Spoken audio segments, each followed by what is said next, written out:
एक समय की बात है कि एक राजकुमार और एक मंत्री कुमार में बहुत ज़्यादा मित्रता थी।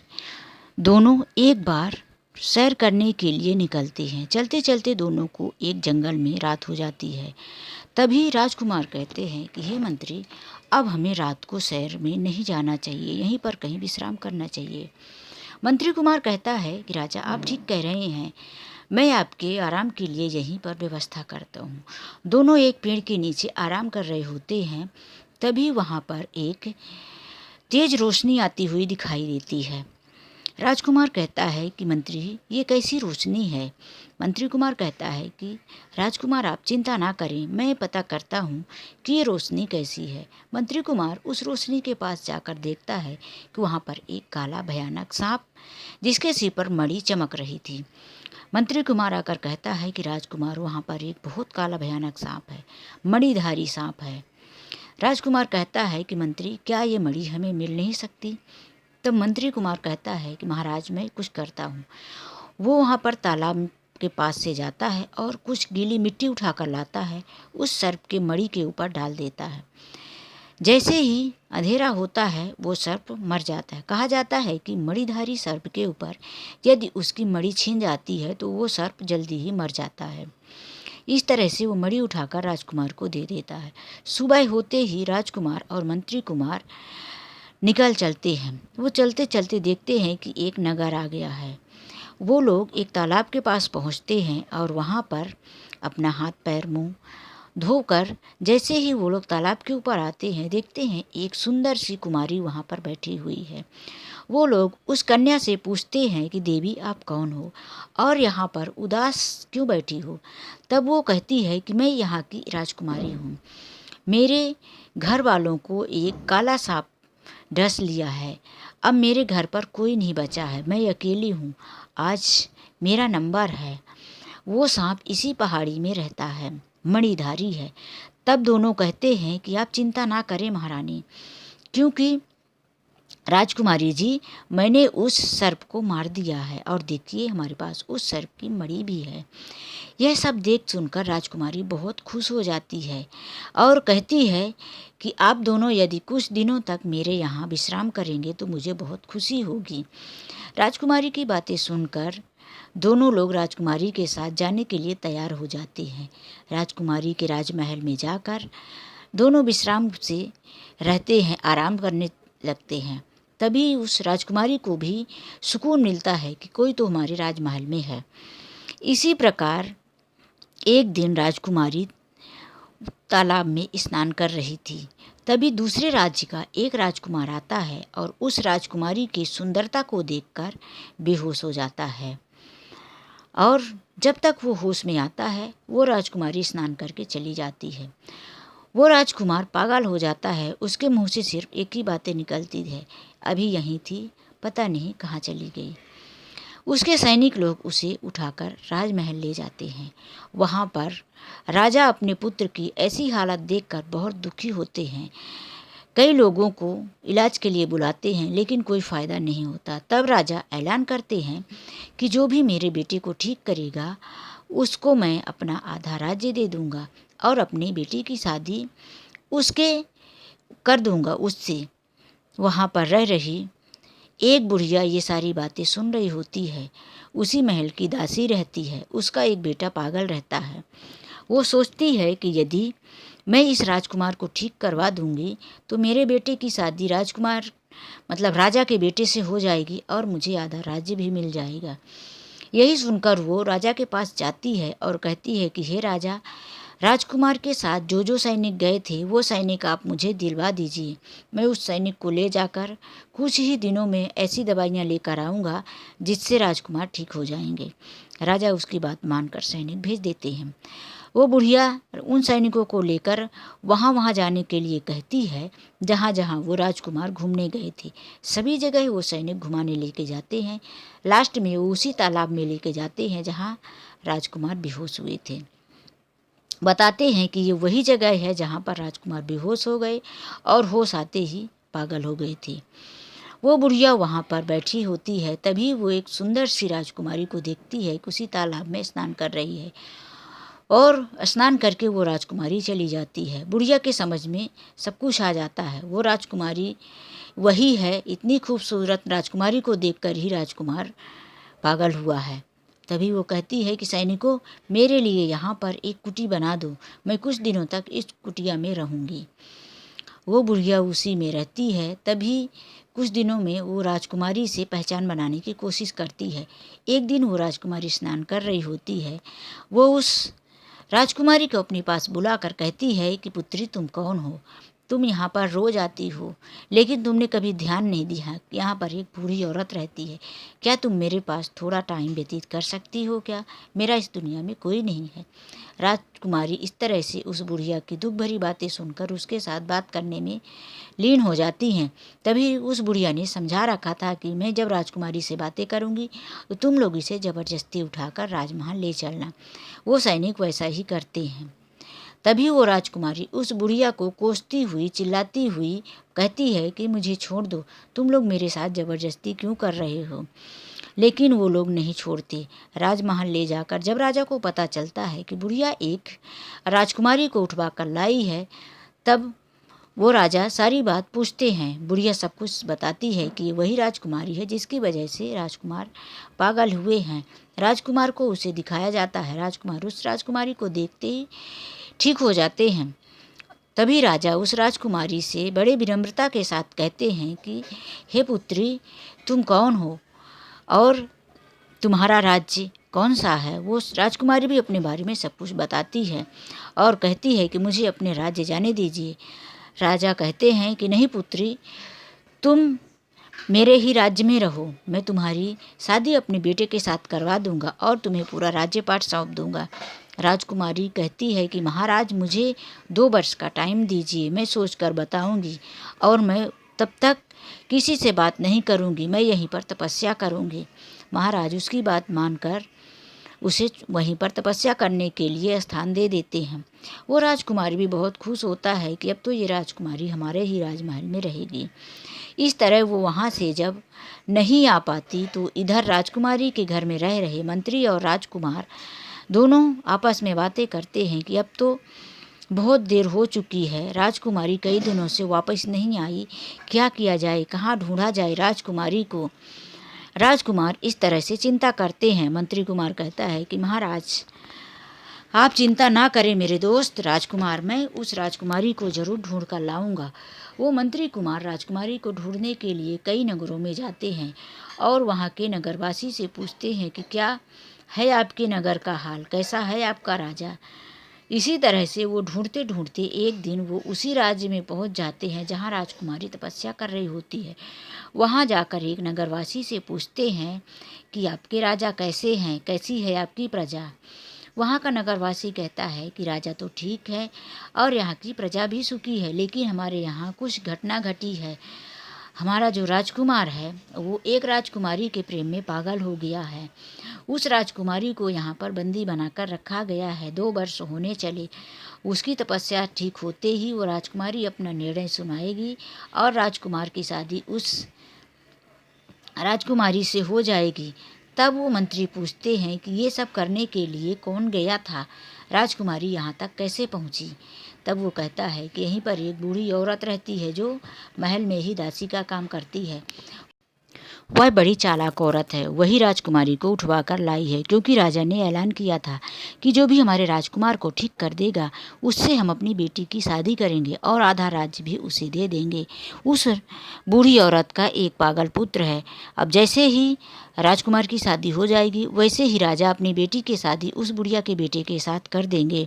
ये सारी बातें जानकर मंत्री कुमार उस बुढ़िया के बेटे का पागल जैसा रूप बनाते हैं और महल में घुस जाते हैं। लोगों को लगता है कि बुढ़िया का बेटा है, अब तो इसकी शादी राजा की बेटी के साथ होने वाली है, इसे कौन रोक सकता है महल में जाने से। इस तरह से मंत्री कुमार उस महल में बिना रोक टोक पूरे महल में घूमना स्टार्ट कर देते हैं। घूमते घूमते वो राजकुमारी को पता लगा लेते हैं कि कहाँ तपस्या कर रही है और राजकुमारी के पास जाकर कहते हैं कि राजकुमारी, मैं आ गया हूँ, तुम मुझे पहचान लो और टेंशन मत लो, आप दुखी मत हो, मैं आपको बहुत ही जल्दी इस राज्य से निकाल के ले जाऊंगा। आज रात को मैं आऊँगा, आप तैयार रहना। इस तरह से वो मंत्री राजकुमारी को सूचित करता है और वहाँ से निकल के चला आता है। फिर जैसे ही रात हो जाती है, उसी तरह से उस बुढ़िया के बेटे का पागल रूप बनाकर वहाँ पर जाता है और मंत्री उस राजकुमारी को वहाँ से लेकर बाहर निकल जाता है। सैनिकों को ये लगता है कि ये बुढ़िया का बेटा है, अपनी होने वाली पत्नी यानी कि राजा की बेटी को अपने साथ घुमाने लेके जा रहा है, इसीलिए वो रोक टोक नहीं करते। और इधर मंत्री कुमार उस राजकुमारी को महल से सुबह होते होते बाहर निकल के चले आते हैं। जब राजा को पता चलता है कि महल में तपस्या कर रही राजकुमारी यहाँ से जा चुकी है, कोई बहरूपिया आया और निकाल कर ले गया, तो वो बहुत दुखी होता है। इधर जब वो राजकुमारी अपने महल में आती है तो वो मंत्री कुमार एक आइडिया देता है, कहता है कि राजकुमारी, यदि आप मेरी बात माने तो राजकुमार से शादी कर लें।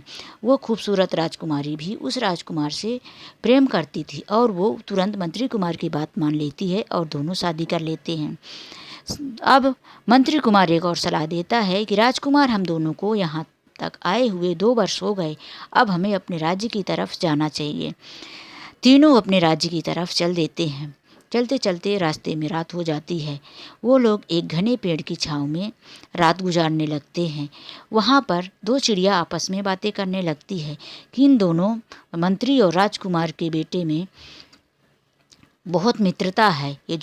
अब लेकिन ये राजकुमार और ये मंत्री कल दोनों बिछड़ जाएंगे, क्योंकि कल राजकुमार की मौत हो जाएगी।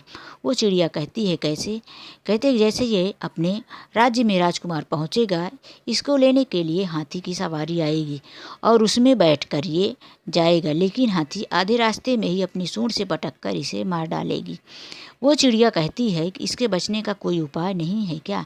दूसरी चिड़िया कहती है कि उपाय तो है, यदि हाथी की बजाय ये घोड़े में जाएगा तब इसकी जान बच सकती है। लेकिन जैसे ही ये दरवाजे पर पहुँचेगा, वहाँ पर एक दरवाज़ा टूटकर इसके ऊपर गिर जाएगा और ये वहीं पर मर जाएगा। तब वो चिड़िया कहती है कि इसके बचने का कोई उपाय नहीं है क्या? इसकी यहीं पर मौत हो जाएगी। तब दूसरी चिड़िया कहती है कि वहाँ पर भी इसकी ये घटना हट सकती है, ये यदि उस मेन दरवाजे को पहले ही गिरा दिया जाए तो। लेकिन जैसे ही ये रात को अपने कक्ष में सोया होगा तो ये एक जहरीला सांप आकर डस लेगा और राजकुमार की मौत हो जाएगी। तब फिर भी दूसरी चिड़िया कहती है कि अभी अभी बेचारे की शादी हुई है, क्या इसके बचने का कोई उपाय नहीं है? इसकी मौत टलने का कुछ तो उपाय होगा। तो वो चिड़िया कहती है कि है, मौत इसकी टल सकती है, यदि कोई उस जहरीले सांप को मार दे तो ये राजकुमार बच सकता है। ये सारी बातें मंत्री कुमार सुन रहा था। सुबह होते ही तीनों राज्य की तरफ चल देते हैं। जैसे ही राज्य के बॉर्डर में पहुंचते हैं तो हाथी, घोड़े और पालकी की सवारी लेने इन लोगों को पहुंच जाती है। तभी मंत्री कुमार कहता है कि महाराज, आज मेरी बहुत इच्छा है कि मैं हाथी की सवारी करके महल तक पहुंचूं। तो राजकुमार कहता है कि इसमें कौन सी बड़ी बात है मेरे मित्र, तुम हाथी की सवारी करो, मैं घोड़े पे सवार होकर चलता हूँ। राजकुमारी पालकी में सवार हो जाती है, राजकुमार घोड़े में और मंत्री कुमार हाथी में। इस तरह से जैसे ही वो लोग दरवाजे तक पहुंचते हैं, मंत्री कुमार कहता है कि महाराज, मैं आपसे एक निवेदन करता हूँ कि महल के अंदर जाने से पहले मेन दरवाजे को गिरा दिया जाए। मंत्री कुमार कहता है कि यदि आप कहते हैं तो मित्र की बात सर आँखों पर। सैनिकों को आदेश देता है कि मेरे घर के जो मेरे महल का मेन दरवाज़ा है, मेन गेट है, उसे गिरा दिया जाए। इस तरह से दरवाज़ा गिरने के बाद ही राजकुमार महल के अंदर जाते हैं। जैसे ही आधी रात होती है, मंत्री कुमार अपनी तलवार लेकर राजकुमार के महल में अंदर जाते हैं। सैनिक लोग नहीं रोकते, क्योंकि राजकुमार और मंत्री कुमार में विशेष मित्रता थी, इसीलिए वो कोई उन्हें अंदर जाने से नहीं रोकते। जैसे ही वो जाते हैं, क्या देखते हैं कि पलंग के ऊपर एक जहरीला सांप चढ़ रहा होता है। मंत्री कुमार उस सांप के गर्दन को तलवार से काटकर 2 टुकड़ों में कर देता है। तभी वहाँ पर आवाज़ आती है सांप को मारने की, तलवार चलाने की, और सभी सैनिक लोग कमरे के अंदर घुसते हैं। मंत्री कुमार के हाथ में नंगी तलवार देखकर सब घबरा जाते हैं और उसे बंदी बना लेते हैं। कारागार में डाल दिया जाता है मंत्री कुमार को। और राजा गुस्से में आकर कि हमारे पुत्र को ये क्यों मारने जा रहा था, इस तरह के सोचकर वो मंत्री कुमार को सुबह फांसी की सज़ा सुना देते हैं। लेकिन उस राज्य का एक नियम था कि किसी को फांसी देने से पहले उसकी अंतिम इच्छा जरूर पूछी जाती थी। तभी उस मंत्री कुमार से अंतिम इच्छा पूछी जाती है। तब वो मंत्री कुमार कहता है कि मैं मित्रद्रोही होकर मरने से अच्छा है कि इसे सारी बात बता दूं। तब वहाँ पर उसे एक और बात याद आती है जो चिड़िया ने कही थी। चिड़िया ने ये भी कहा था कि राजकुमार को बचाने का ये जो भी तरीका है, यदि कोई दुनिया के सामने ला देगा तो वो पत्थर का हो जाएगा। तब दूसरी चिड़िया ने सवाल किया था कि यदि वो पत्थर का हो जाएगा तो उसे भी ठीक करने का कोई तो उपाय होगा। तब वो चिड़िया ने बताया था कि उसे ठीक करने का एक ही उपाय है कि जब मंत्री ये राजा के 2 बेटे होंगे और वो दोनों बेटों की बलि मंत्री के लिए दे देगा या कि उस पत्थर के लिए दे देगा, तभी वो पत्थर वापस से इंसान तो बन जाएगा। तब वो चिड़िया कहती है कि फिर क्या राजा के दोनों बेटे वापस जीवित हो सकते हैं? तब उस चिड़िया ने ये भी बताया था कि हाँ, वो पत्थर जब इंसान होगा और दोनों के सिर पर हाथ रखेगा तब वो दोनों बालक वापस से इंसानी रूप में मतलब जीवित हो जाएंगे।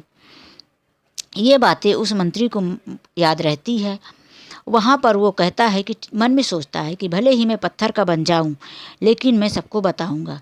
तब वो कहता है कि मैं बताने से पहले एक निवेदन करना चाहता हूँ कि मेरे सामने राजकुमार और राजकुमारी को भी लाया जाए। इस तरह से राजकुमार और राजकुमार की पत्नी दोनों वहाँ पर शामिल हो जाते हैं उस सभा में। तब वो मंत्री कुमार कहता है कि जब हम लोग रात को विश्राम कर रहे थे पेड़ के नीचे तभी मैंने चिड़िए की ये बातें सुनी थी। ये सारी बातें वो वहाँ पर बताता है। जैसे ही वो एक बात बताता है कि जब भी राजकुमार घोड़े हाथी में सवार होकर अपने घर तक पहुँचेंगे तो राजकुमार को हाथी सूंड से पटक कर मार डालेगी। राजकुमार का जो पैर तक था शरीर वो पत्थर का बन जाता है।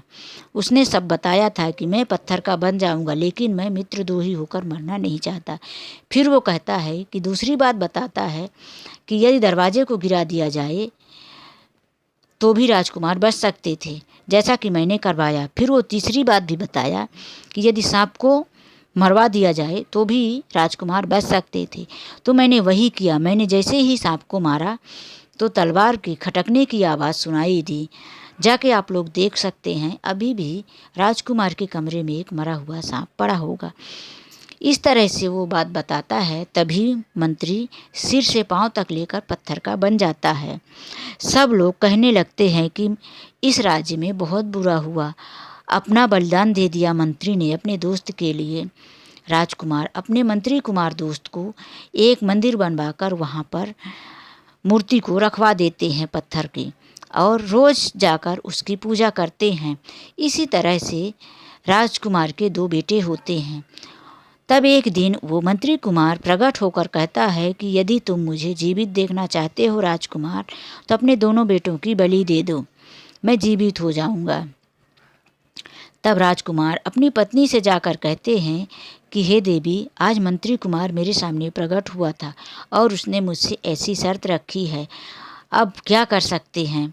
तब वो राजकुमारी कहती है कि हे महाराज, हम अपने दोस्त के लिए, आपके दोस्त के लिए अपने दोनों बेटों की कुर्बानी दे देंगे। आपके दोस्त ने हमारे लिए क्या क्या किया। यदि आपका दोस्त आज आपकी जान नहीं बचाया होता तो ये दोनों बेटे कहाँ से पैदा लेते, मैं तो विधवा हो गई होती।